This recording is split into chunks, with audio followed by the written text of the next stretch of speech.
আসসালামু আলাইকুম প্রিয় দর্শক, অন্য মঞ্চের আলাপ চাইতে আপনাদের সকলকে আমন্ত্রণ জানাচ্ছি। আজ আমাদের সঙ্গে আলোচনায় রয়েছেন নদী রক্ষা কমিশনের সাবেক চেয়ারম্যান ডক্টর মঞ্জুর আহমেদ চৌধুরী। ডক্টর মঞ্জুর চৌধুরী, আপনাকে আমাদের অনুষ্ঠানে স্বাগত জানাচ্ছি। ধন্যবাদ। জনাব মঞ্জুর চৌধুরী, আপনি খেয়াল করেছেন দেশে এখন এই মুহূর্তে একটা অদ্ভুত একটা বাস্তবতা বিরাজ করছে। এই বাস্তবতাটা এরকম যে নির্বাচন কবে হবে এটা নিয়ে প্রশ্ন উঠছে।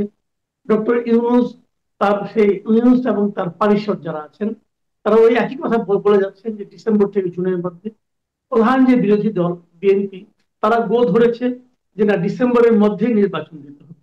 সাধারণ মানুষের মধ্যে এক ধরনের কথা আমি অনেকে শুনেছি, আমি নিজেও ভাবি এইভাবেই, যে অনেকে বলেন যে এই সরকার যারা আছে অন্তর্বর্তী, এরা যদি দেশটা ভালো চালাতে পারতেন তাহলে কিন্তু ডিসেম্বর আর জুন এটা নিয়ে কোনো বিষয় হতো না। অনেককে আমি বলতে শুনেছি যে ডিসেম্বরে যদি নির্বাচন হয় তাহলে তো একটা কোনো পলিটিক্যাল পার্টি আসবে। আমাদের তো সবগুলো পলিটিক্যাল পার্টিকে দেখা আছে, কাজে তারা কতদূর আর নিজেদেরকে পরিবর্তন করতে পারবে, যদি করে তাহলে কি আর এমন হবে। কাজে এরা যদি ভালো চালাতে পারত, দেখেন একমাত্র রমজানের সময় তারা একটু দ্রব্যমূল্যটাকে নিয়ন্ত্রণ করতে পেরেছিল। তাতেই কিন্তু অনেকের মধ্যে বলতে শুনেছি আমরা যে ইউনূস সাহেব থাকুক না আর কয়েকদিন। কিন্তু রমজান শেষ হয়ে যাওয়ার পর দ্রব্যমূল্য আবার সে আগের মতো পাগলা ঘোরার মতো চলছে। মানুষের ক্রয় ক্ষমতা, মানুষ হিমশিম খাচ্ছে, বাজারে যে জিনিসপত্রের দাম বেড়ে যাচ্ছে, আইন শৃঙ্খলা বলতে কিছু নেই, মব লিঞ্চিং অবাধে হচ্ছে। এই সামগ্রিক ভাবে ডক্টর ইউনূস দেশ চালাতে পারছেন না। এরই মধ্যে আবার আমরা শুনছি যে ক্ষমতার সংলগ্ন যারা আছে, ক্ষমতার কাছাকাছি যারা আছেন, এই অন্তর্বর্তী সরকারে যারা আছেন, তাদের নানা জনের ব্যাপারে নানা ধরনের দুর্নীতির খবর আমরা পাচ্ছি। আমরা দেখলাম যে আসিফ মাহমুদ সজীব ভুঁইয়া, ওনার যিনি এপিএস ছিলেন, তিনি এই কয় মাসে ৩১১ কোটি টাকার একটা অভিযোগ তার বিরুদ্ধে উঠে গেল। স্বাস্থ্য উপদেষ্টা যিনি এপিএস ছিলেন, তার বিরুদ্ধে এরকম কয়েকশো কোটি টাকার, তানভীর নামে এক সমন্বয়ক, তার বিরুদ্ধে ৪০০ কোটি টাকার একটা অভিযোগ হয়ে গেল। এর মধ্যে দেখলাম নাহিদ যে ছিলেন, আমাদের নাহিদ ইসলাম, উনার যে পার্সোনাল সেক্রেটারি ছিলেন, তিনি নগদ দখল করে ফেলেছেন এবং নগদ থেকে উনি ১৫০ কোটি টাকা সরিয়ে ফেলেছেন। এই যে নানা ধরনের অভিযোগ আমরা দেখছি, এই অভিযোগগুলো একভাবে যেমন এই পলিটিক্যাল পার্টিগুলোকে পাবলিকের কাছে আপনার নেগেটিভ ভাবে উপস্থাপিত করছে, সুনাম ক্ষুণ্ণ করছে, ঠিক একইভাবে মানুষ মনে করে এই দলগুলো আসলে সরকারি অনুগ্রহপ্রাপ্ত দল। সেক্ষেত্রে সরকারেরও কিন্তু একটু ইমেজ নষ্ট হচ্ছে। তো যদি তারা দুর্নীতি মুক্ত থাকতে পারত তাহলে কিন্তু সিচুয়েশন অন্যরকম হয়ে যেত। এবং অনেকে, আপনিও দেখেছি, আপনি এর মধ্যে একটা, আমি ফেসবুকে দেখলাম একটা স্ট্যাটাস দিয়েছেন যে উনি এক উপদেষ্টার কথা বলেছেন যে উনি তরুণ সমাজকে দুর্নীতি মুক্ত থাকার জন্য আহ্বান জানিয়েছেন, এবং আপনি বলেছেন যে ওনার বিরুদ্ধে দুর্নীতির এন্তার অভিযোগ ঘুরে বেড়াচ্ছে, শোনা যাচ্ছে। এই সব মিলিয়ে আমার মনে হচ্ছে আপনার ফোকাসটা বেসিক্যালি দুর্নীতির ব্যাপারে।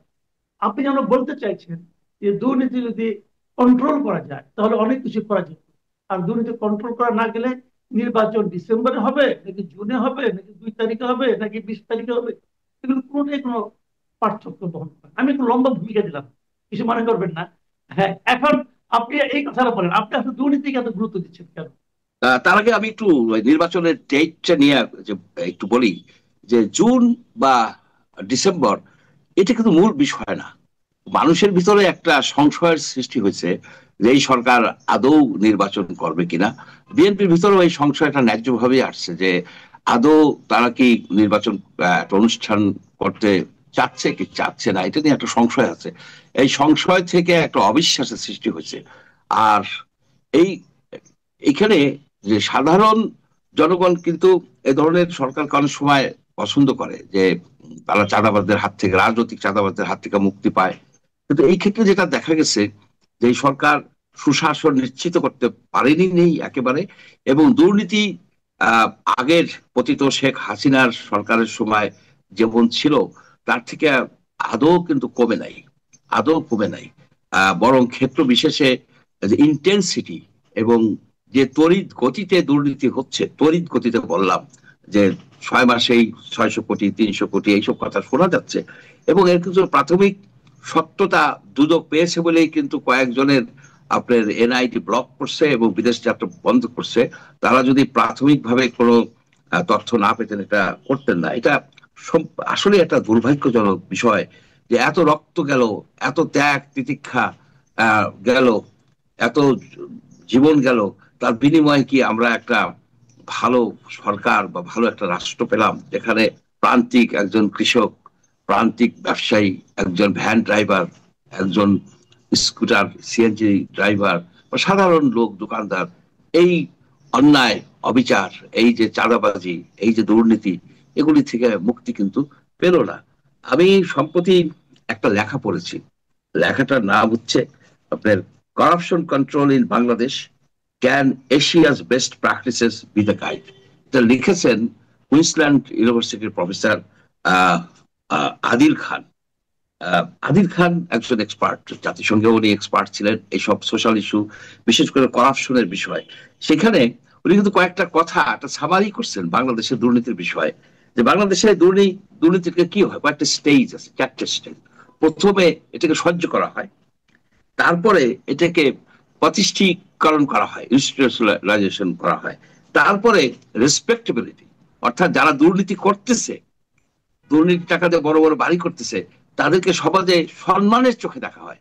আর লাস্ট স্টেজ যেখানে আমরা এসে পড়ছি, যে ক্যান্সারের যে 4টে স্টেজ থাকে, সেরকম এই সামাজিক, যে এটাকে বলা হয় এন্টাইটেলমেন্ট, অর্থাৎ দুর্নীতিটাকে ন্যায্য অধিকার হিসেবে গণ্য করা হয়। যেমন ধরুন, এই যে গত সরকারের সময় কেউ একটা পুলিশের চাকরি নেবে, তাকে 6, 7, 8 লক্ষ টাকা দিতে হবে। কাদের দিতে হবে?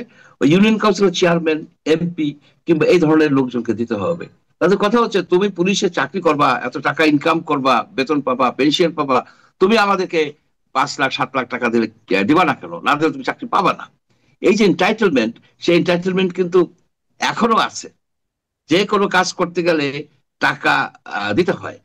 তবে একটা বিষয় হচ্ছে যে বাংলাদেশের জনগণ কিন্তু দুর্নীতিকে মনে প্রাণে ঘৃণা করে, মনে প্রাণে ঘৃণা করে। তার প্রমাণ আমি দেখাই, যে এই যে এনসিপির যারা নেতা, এরা কিন্তু তরুণ সব ব্যক্তি, এরাই কিন্তু লিড করে এই শেখ হাসিনাকে তার পতন ঘটাইছে।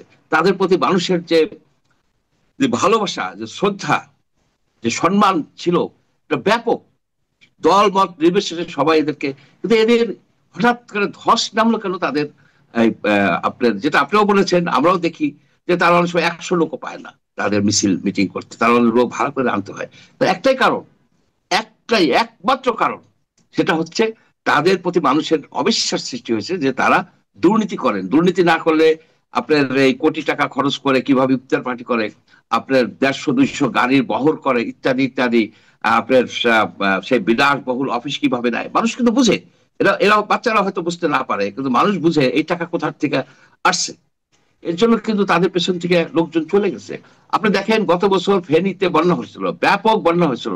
আমি দেখেছি টিএসসিতে, ভিডিওতে দেখেছি, খবরে দেখেছি, লোকে লাখ টাকা, হাজার টাকা আইনে দিয়ে দিচ্ছে, গুনতেছে না, ব্যাগের থেকে টাকা দিয়ে দিচ্ছে এই ছাত্রদের কাছে। তারা সেখানে কি করলো? সেখানে দেখা গেল কি, যে তারা 8-10 কোটি টাকা ব্যাংকে রাখলো। তাদেরকে ব্যাংকে রাখার জন্য টাকাটা দিচ্ছিল পাবলিকে। ওইখান থেকে কিন্তু শুরু হয়েছে তাদের প্রতি অবিশ্বাস।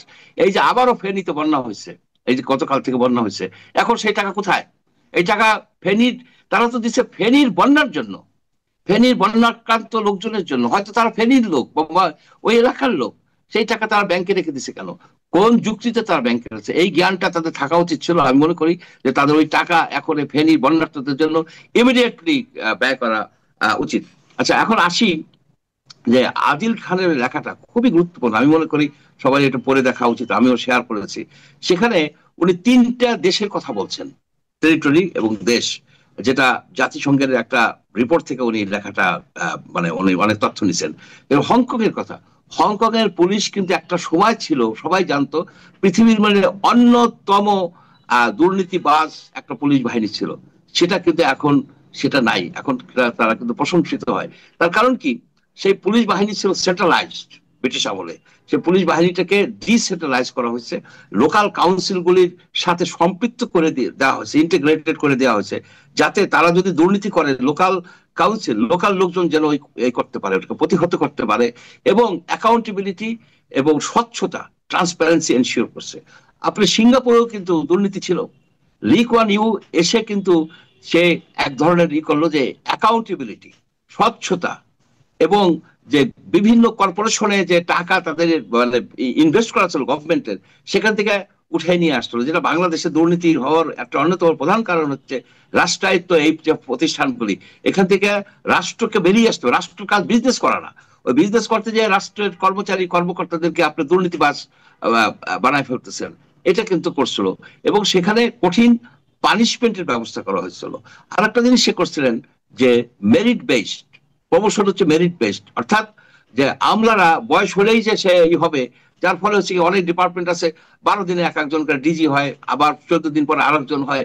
এই যে এই বয়সের ভিত্তিকে ডিজি মানে প্রধান হওয়ার পরিবর্তে উনি যেটা করছিলেন যে মেরিট বেস, যে ভালো সার্ভিস দিতে পারবে, মেধা দেখাতে পারবে, কর্মদক্ষতা দেখাতে পারবে, সেই হবে ওই ডিপার্টমেন্টের হেড, এবং তারও বেতনও বৃদ্ধি হবে। হেড হওয়া মানে বেতন বৃদ্ধি। কিন্তু সবচেয়ে যেটা এফেক্টিভ হয়েছে সেটা হচ্ছে সাউথ কোরিয়াতে।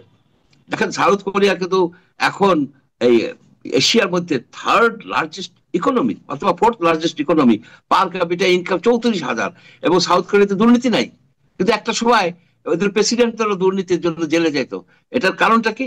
তারা একটা পিবিএস সিস্টেম করছে। পিবিএস সিস্টেম হচ্ছে পার্সোনাল ভেরিফিকেশন সিস্টেম, অর্থাৎ যে লোকরা মন্ত্রী হবে, আপনার সচিব হবে, বড় বড় পোস্টে যাবে, জাজ হবে, অ্যাম্বাসেডর হবে, তাদের তাদের সকল রকমের তথ্য, তাদের ইন্টিগ্রিটি, তাদের ফাইন্যান্সিয়াল ইন্টিগ্রিটি, তাদের নিকট আত্মীয়দের ব্যাংক ট্রানজাকশন, তাদের তারপর নৈতিক কোনো অবক্ষয় হয়েছে কিনা, এইসব বিষয়গুলি নিয়ে গভীরভাবে তদন্ত করার পরে, এবং সেই ইনফ্লুয়েন্স পেডলিং করছে কিনা, সেই প্রভাব খাটায় করছে কিনা, এই সিস্টেম খুব গুরুত্বপূর্ণ। আচ্ছা, আপনি তো এই কথাটা অনেকদিন আগের থেকেই বলে আসছেন যে সরকারে যারা আছে, ইনক্লুডিং ডক্টর ইউনূস এবং ওনার যারা পারিষদ যারা আছে, তারা কেন সম্পদের হিসাব দিচ্ছেন, অথচ তারা সবাই সম্পদের হিসাব দিবেন বলে ঘোষণা দিয়েছিলেন। এই কথাটা কিন্তু আপনার মুখে আমি এর আগেও শুনেছি একাধিকবার, কিন্তু তারপর ওনারা দিচ্ছেন না। এবং এই না দেওয়াতে কি আপনি মনে করেন যে নিচের দিকে যত দুর্নীতি হচ্ছে, এটা কি উপরের এই সমস্ত ঘটনা প্রবাহের কারণে প্রভাব পড়েছে? নিশ্চয়ই। আপনি নিজে যদি সম্পদের হিসাব না দেন এবং সাব রেজিস্ট্রারদেরকে বলেন সম্পদের হিসাব দাও, সে দিবে কেন? সে দিবে কেন? এবং যারা মন্ত্রী হবে, সচিব হবে, কমিশনের চেয়ারম্যান হবে, জাজ হবে, তাদের লুকানোর কি আছে? যদি তার অবৈধ সম্পদ থাকে, সে যদি অবৈধভাবে সম্পদ অর্জন করে থাকে বা সে ঘুষ খেয়ে থাকে, তার তো পোস্টে আসারই দরকার নেই। সে আসবে কেন? এখন দেখেন যে শেখ হাসিনার আমলের মন্ত্রীরা কিন্তু অনেক চুরিচামারি করে চলে গেছে। তারা কিন্তু চলে গেছে, তাদের যে বিচারের কথা বলা হচ্ছে, এই বিচার কবে হবে, কি হবে, আমরা কিন্তু জানি না। এবং তাদের যে সহযোগী যেসব বড় বড় ফাইন্যান্সিয়াল ইনস্টিটিউশন গুলি আছে, সেগুলির কথাও শুনি, সেখানে যে এক একজন বসে, বিপুর অফিসে যে বসে এক উপদেষ্টার স্বামী, এই যে বিপু যে দুর্নীতিবাজ ছিল, তার উপদেষ্টার স্বামী সেখানে যে বসেন, বসে সবকিছু ম্যানেজ করেন। এগুলি তো আউট অ্যান্ড আউট ক্রাইম। এটা ক্রাইম এগেনস্ট হিউম্যানিটি বলা যায়। এই কারণে বলি যায় যে এইসব লোকজন মানুষের রক্ত চুষে খাইছে। এইসব মানুষ, এইসব মন্ত্রীরা, এইসব লোকজন রক্ত চুষে খাইছে। সেই রক্ত চোষাদের যারা বুড়িবাড়ি সীমান্ত দিয়ে পার করে দিয়ে আসে, তারাও রক্ত চোষা। তাদেরকেও আপনার বিপ্লবী আইনের আওতায় আনা উচিত। এটা সবচেয়ে আমাদের সমস্যা হয়েছে যে এত বড় একটা গণ অভ্যুত্থান হলো, অভ্যুত্থানের চেতনাটা মানে বিনাশ হয়ে গেল, একেবারে সেই ফুৎকারে নিভে গেল, সেইটা আর রইল না। যে এইখানে এই উপদেষ্টাগুলিকে প্রথমে তো চেক করা উচিত ছিল যে তাদের কোন রকমের ফাইন্যান্সিয়াল মিস কন্ডাক্ট আছে কিনা, এথিক্যালি মরালি তাদের নেপোটিজম আছে কিনা। ডক্টর ইউনূস তো নেপোটিজম করে বসে আছে। সে সবাইকে বলে যে তোমরা উদ্যোক্তা হও, বাকি যাকে একটা চাকরি দিয়ে বসে আছে। হোয়াট ডাজ ইট মিন? তার নিজস্ব লোকজনকে, এটা তো nepotism is a crime. Nepotism is a crime. এবং শেখ হাসিনা নেপোটিজম করতো। শেখ হাসিনা দুর্নীতি, তার আশেপাশের লোকজনকে দুর্নীতি করতো। সে ডিস্ট্রিক্টিজম করছে। গোপালগঞ্জের লোকজন হইলে আর কোনো কথা নাই। ঢাকার 150টা থানার মধ্যে মনে হয় 40টা-45টা ছিল গোপালগঞ্জের ওসি। এইসব অপশাসন, দুঃশাসন ছিল। এগুলি থেকে বাইরে আসার জন্য আমি কোনো দেখি না। আমি যে দুর্নীতি বিষয়ক যে সংস্কারের যে কমিশনের রিপোর্ট, এটা আমি পড়ে দেখেছি। সেখানে 30টা সুপারিশ আছে। কোনোটার মধ্যে নাই যে উচ্চ পদে যারা যাবে তাদের সম্পদের হিসাব দিতে হবে। বড় বড় হাই ফ্লাইং নানাবিধ কথা আছে। অন্যান্য দেশে কিভাবে দুর্নীতি কন্ট্রোল করছে, এই এশিয়া মহাদেশেই করছে, এই সিঙ্গাপুরে, এই এইসব মালয়েশিয়াতে, এই আপনার কি বলে সাউথ কোরিয়াতে, এগুলির উদাহরণ তো আমাদের সামনে আছে, আদিল খান তুলে ধরছে। এগুলিকে আমি মনে করি কি এখনো জোরালো আন্দোলন করা উচিত, কিন্তু রাজনীতিবিদদের সেখানে সমস্যা, তারা কিন্তু দুর্নীতির কথা একটা বারও বলে না। এই দু একটা পলিটিক্যাল পার্টি ছাড়া দুর্নীতির কথা বলে না। তারা কখনোই বলে না যে এই উপদেষ্টাদের সম্পদের হিসাব দিতে হবে, সেই দাবি তারা করে না, একবারও করে না। তো করা উচিত। আরেকটা কথা আপনি আমাকে বলেন, উপদেষ্টাদের সম্পদের হিসাব যেমন আছে, যারা ক্ষমতায় আছে অতএব তাদের সম্পদের আমরা হিসাব চাই, এটা যেমন সত্য, পাশাপাশি যারা ক্ষমতায় যেতে চাচ্ছেন তারাও কি সম্পদের হিসাব দিচ্ছেন? আমি একটা উদাহরণ দেব। আমরা, আপনিও বললেন, আমিও এর আগে বহুবার বলেছি, নতুন পার্টি এনসিপি কিভাবে এত বড় একটা জনসভার আয়োজন করলো, এই টাকাটা কোত্থেকে আসলো, এই টাকাটা কোত্থেকে আসলো, এটা যেমন ইম্পর্টেন্ট, এই টাকাটা কিভাবে ব্যয় হলো ওটাও ইম্পর্টেন্ট। এগুলো তো পাবলিক করা উচিত, কারণ এটা তো একটা পাবলিক পার্টি। তো ওদেরকে নিয়ে সমালোচনা করলাম। এর মধ্যে বিএনপি একটা জনসভা করলো, বিশাল জনসভা করলো, গত কয়েক মাসের মধ্যে না কয়েক বছরের মধ্যে এত বড় জনসভা খুব কম হয়েছে হলো। এই জনসভার টাকাটা কোত্থেকে আসলো? কারণ যে প্রশ্ন আমি এনসিপি কে করবো, সেই প্রশ্নকে আমি বিএনপি কে করবো না? এখন যদি বিএনপি এই ক্ষেত্রে ট্রান্সপারেন্ট না হয়, তারা যদি ক্ষমতায়, তারা ভাবছে তারা ক্ষমতায় যাবে, আমরা অনেকে মনে করি যে বিএনপির সাপোর্ট বেশি হলে তারা ক্ষমতায় যাবে, ক্ষমতায় যেয়ে তারা কি করবে? তাদের তো উচিত ছিল এখন থেকে সেই প্র্যাকটিসটা দেখানো, যে এই জনসভার জন্য আমাদের এই টাকাটা খরচ হয়েছে, এই টাকাটা আমরা এই সোর্স থেকে পেয়েছি। আমারও সোর্স থাকতে পারে, আমারও দলের টাকা থাকতে পারে, এবং সেই সোর্স থেকে আমরা এত টাকা ব্যয় করেছি, সবকিছু তো হিসাব তারা দিতে পারতো, পাবলিক করতে পারতো। পাবলিক করলে কি হতো? পাবলিকের, সাধারণ মানুষের মধ্যে কিন্তু এই দলের প্রতি একটা আস্থা বাড়তো, মানুষ ভাবতো এই দলটা ট্রান্সপারেন্ট। কিন্তু সেই কাজটা তো ওরাও করে না। কারণ ওরা যখন না করে, সেটাকে আপনি কি বলবেন? আচ্ছা, এখানে দেখেন একটু একটু ব্রডার পার্সপেক্টিভে বলি যে রাজনীতি করতে গেলে টাকা লাগে, এ বিষয়ে তো সন্দেহ নাই। মিটিং করছে, এই যে বিএনপি যে মিটিংটা করছে, এই মিটিং এ তো টাকা লাগছে, টাকা ছাড়া তো হয় নাই। এই টাকাটা কোথা থেকে আসছে? টাকাটা যদি ন্যায্যভাবে আসে, ন্যায্যভাবে তো আসার কথা। আপনার এই যে ক্যাম্পেইন ফাইন্যান্সিং এর আইনটা বাংলাদেশে, সেটা হচ্ছে আরপিও 1972 যে আইন, সেখানে দেয়া আছে যে পলিটিক্যাল পার্টি তার ক্যান্ডিডেটকে ম্যাক্সিমাম 1.5 লক্ষ টাকা দিতে পারবে। আচ্ছা, ক্যান্ডিডেট 25 লক্ষ টাকা ব্যয় করতে পারবে। পলিটিক্যাল পার্টিগুলি ইয়ারলি একটা হিসাব দেবে, এটা একটা করা আছে। কিন্তু আমরা জানি, কিন্তু পলিটিক্যাল পার্টিটা টাকা কিভাবে পাবে সেই বিষয়ে কিন্তু উল্লেখ নাই। ন্যাচারালি পলিটিক্যাল পার্টি তো জানাতে চাবে না। এখানে আমেরিকার মতো যে ক্যাম্পেইন ফাইন্যান্সিং, আমি ইলেকশন করব, আমার যারা ফ্রেন্ড আছে, আমার যারা সাপোর্ট করে, তারা আমাকে টাকা দিতে পারে, যেটা আম আদমি পার্টি করছে। আম আদমি পার্টি করছে 10 টাকা দিলেও সেটা কিন্তু সে উঠে, তাদের ওয়েবসাইটে তারা দিত যে এই লোক আমাকে 10টা টাকা দিছে বা 1000 টাকা দিছে, এবং কিভাবে টাকাটা ব্যয় করতেছে সেইটাও সে জানাই দিচ্ছে যে আমি এই টাকাটা ব্যয় করতেছি। পলিটিক্যাল পার্টি যারা মনে করেন ফুল টাইম ওয়ার্ক করতেছে, তার টাকাটা আসবে কোথা থেকে? সে তো জনগণের জন্য কাজ করতেছে, তার খরচ যদি পার্টির কন্ট্রিবিউশন যদি আসে, পার্টি থেকে আসে, তাতে অসুবিধা তো নাই। আপনি দেখেন, এই যে এখন একটা নতুন হয়েছে যে বিকাশ নূর খুব করে, নিন্দা করে যে বিকাশের সে টাকা নেয়। সে ক্ষতিটা করছে কি? সে বলছে যে আমি যে রাজনীতিটা করি, আমার রাজনীতি করার জন্য আপনারা আমাকে টাকা দিবেন, যে যতটুকু টাকা দেন, 2000, 5000, 1000, 500 বিকাশে পাঠাই দিবেন। বিকাশে পাঠাই দেওয়া মানে হলো তার অ্যাকাউন্টে গেল, বা অর্থাৎ তার পার্টির অ্যাকাউন্টে গেল। এখানে সে, আমি মনে করি যে বারাক ওবামাও তো তাই করছে, ছোট ছোট ছোট ছোট নিচ্ছে, সাধারণ লোকের ক্রাউড ফান্ডিং, সাধারণ লোকের কাছ থেকে টাকা নিয়ে তার মানে ক্যাম্পেইনটা চালাইছে। নূরও তাই করতে গেছে। নূর তো আন্দোলন করে যাচ্ছে প্রায় 10-15 বছর ধরে। সে মাইর খাচ্ছে, তার চিকিৎসার দরকার আছে, তার পার্টির ভাড়া দিতে, অফিসে ভাড়া দিতে হয়, 200 জায়গায় অফিস রাখতে হয়, স্টাফ রাখতে হয়। সেই টাকাটা যদি পাবলিককে দেয়, অসুবিধা নাই। অসুবিধা একটা জায়গায়, অসুবিধা একটা জায়গায় শুধু, সে যদি এই খরচটার হিসাবটা ওয়েবসাইটে দিয়ে দিত, আমি যদি ভোট দিতাম তাহলে আমি নূরকে ভোট দিতাম। যদি শুধু ওয়েবসাইটে দিয়ে দেয় যে আমি এত টাকা পাইছি, এত টাকা আমি এইভাবে ব্যয় করছি, এবং তার যে ব্যক্তিগত খরচ সে যদি সেটাও নেয়, আমার কোনো আপত্তি নাই, এই কারণে আপত্তি নাই, সে তো ফুল টাইম জনগণের জন্য কাজ করতেছে। আমরা এই ক্যাম্পেইন ফাইন্যান্সিং এর বিষয়টা এইভাবে যদি আনি যে হ্যাঁ, টাকা দিবে, টাকার খরচ হবে। আমেরিকার সিস্টেমটা খুবই সুন্দর, যে পলিটিক্যাল অ্যাকশন কমিটি টাকা দিবে, সে টাকা পলিটিক্যাল পারপাজে ব্যয় করবে, অন্য কোনো পারপাজে ব্যয় করা যাবে না। এই স্বচ্ছতাটা দরকার ছিল আমাদের। জি, অনেক ধন্যবাদ জনাব মঞ্জুর আহমেদ চৌধুরী। আসলে আমাদের আলোচনা আসলে অসমাপ্ত থেকে গেল, কারণ এটা নিয়ে আরো আলোচনা করার বিষয় আছে, কিন্তু আমাদের সময়ের কারণে আপাতত এখানে থামছি আমরা।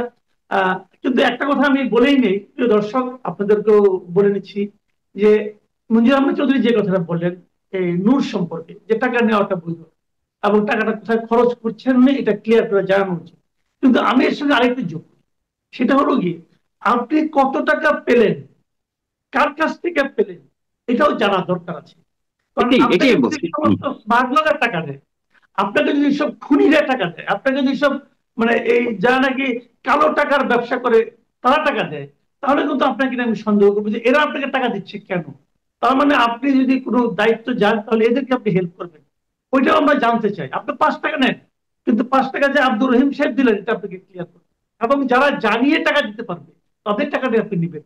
যারা তাদের টাকায় গোপনে আপনি টাকা নেবেন। দেবে, হ্যাঁ ওইটা হবে না। তাহলে হবে কি, আপনি কত টাকা পেলেন তাও জানতে পারলাম, কার টাকার নামটা উল্লেখ করলেন না। সে তখন বলবে আমি তো টাকা দিয়েছিলাম, আমার নামটা কোথায়, তাহলে আমরা বুঝতে পারবো। এবং আপনি কত খরচ করলেন সেটাও আপনি জানান। এটা কেবল আমি নূরের জন্য বলছি না, আমি সমস্ত পলিটিক্যাল পার্টির জন্য বলছি। এই ট্রান্সপারেন্সিটা যতক্ষণ না থাকবে ততক্ষণ আমরা ভাববো যে একদম মানে কালোবাজারি, একদম স্মাগলার, তারা হয়তো তাদের ভবিষ্যৎ এই অপকর্মগুলো অবাধে করার জন্য আপনাদেরকে। কাজে এই সমস্ত রাজনৈতিক দলের প্রতি আমাদের আহ্বান থাকবে, আপনারা ট্রান্সপারেন্ট হন। জনগণ এই ধরনের স্বচ্ছতা পছন্দ করে, জনগণকে আপনাদের চরিত্র যে পরিবর্তন হয়েছে এটা দেখান দয়া করে। প্রিয় দর্শক, এখন এই পর্যন্তই। আল্লাহ হাফিজ।